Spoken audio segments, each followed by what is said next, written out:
Well, I'm back here putting my discs back together. I have most of them back on here yet, but yeah, like I said, the hard part's getting them off. Like I say, normally, I guess the easiest way to take them off is to, well, you just unbolt here and drop them scrapers off. Just take them 3 bolts, drop the scrapers, and then you take the bolts out of the bearing flanges, and then it should just drop right off because it's got that slot in the bottom. But you got to monkey around, line everything up. I usually just take these whole thing off. Let's take all 2 bolts on each one of these clamps, how it clamps to the frame here on the bearing holders, and drop them all off. But I can't do it on this gang because these bolts end up underneath the frame. I ain't gonna monkey around that way. I took the other 2 off and slipped that one on, but like I say, I'm just stacking this back together here now. And like I say, you can see, take your 8-sided shaft, and I said the 2 sides that are cut off here that make the narrow makes that square point here now. So like I say, that square will slide on, and then you put your spacer on, and then you got this backing washer,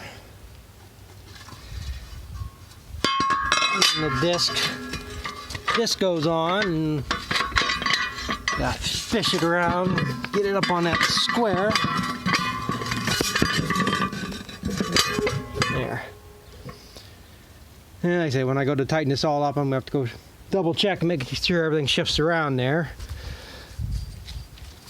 But then when it comes to the bearing, that piece goes on, and then I gotta make sure this is right. Yeah, that back piece goes on, and the bearing, and the front half of this flange. And like I say, when I go to put it all back together here, make sure that all lines up right. Now, where'd my other piece go? Missing a piece. Huh, where the hell did I set it?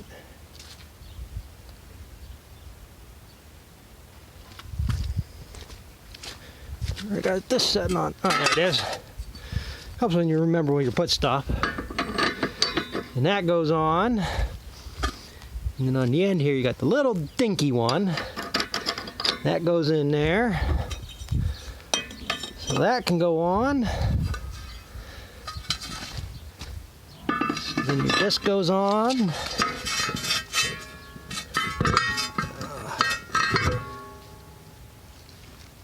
And that goes there. And then this backing piece goes on there. And there you go. Just gotta get the nuts on there and tighten the living hell. You want to make sure these things are super tight, because they work a little bit loose, and then them discs start working on that square spacer in there. It's gonna be a problem, and I guarantee they'll work loose. And I got the nuts up in the tractor, but it's a double nut on there. But you want to make sure them are tight so they don't spin around on there.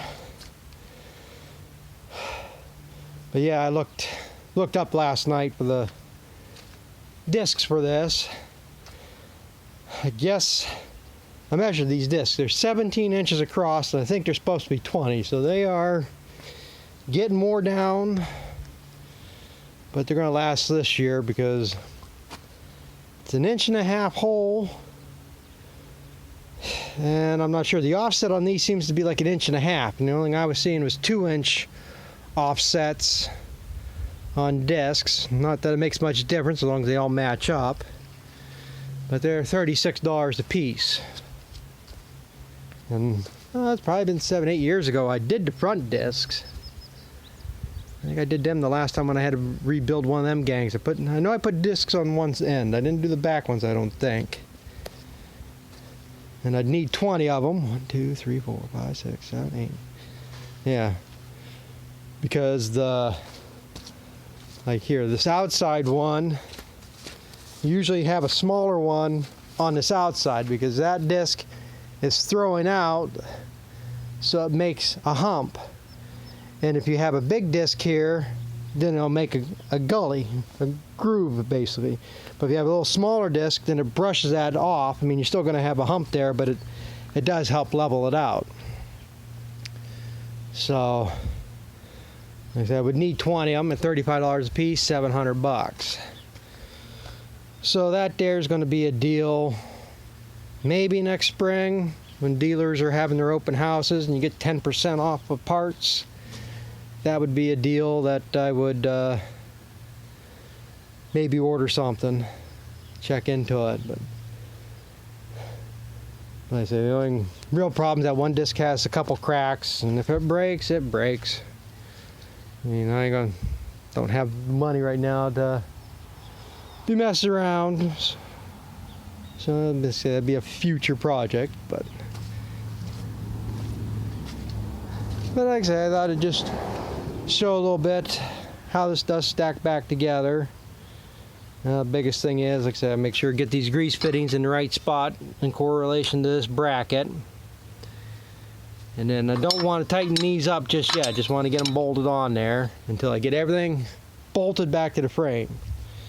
Them bolts are the last ones you want to tighten up. You want to get these bolted to the frame, and you want to get that main bolt, the gang bolt, tightened down so everything's solid in there.